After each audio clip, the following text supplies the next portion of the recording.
жилийн хугацаанд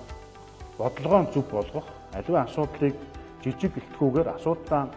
зөв гаргаж тавих асуудлыг бид бүх хүмүүсийн оролцоотойгоор хүүхд, эцэг эх, боловсролын байгууллага, удирдлагууд, замун төрийн бус байгууллагуудын бас хувийн хвшлийн оролцоотойгоор асуудлаа бол зөв томьёолсон байна. Та бүхний энэ баг хурлын арга хэмжээ бол цаашид бид боловсролын чанарт дахиж гарах тэр дундаа сурагчдын эрсдлийн ерөнхий шалгалтын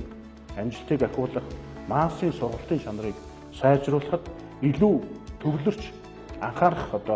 шаардлагатай энэ тулгымдсан байгаа асуудлуудаа зөв тодорхойлж өнөөдөр нэг ярилцах шаардлагатай гэж үзэж байгаа. Бидний зүгээс орон нутгийн зүгээс боловсролын байгууллагын салбарт онцгой арга гарч 2024-өөс 2025 оны хичээлийн жил багш нарын нийгмийн асуудлыг шийдвэрлэх, байгууллагын хэвийн үйл ажиллагааг хангах, шаардлагатай техник тоног төхөөрөмжөөр хангах, замун шинээр барилга байгууламж барих, засварлах тэр агцтай дөрвтэй арга хэмжээнүүдийг хийж ажилланаа.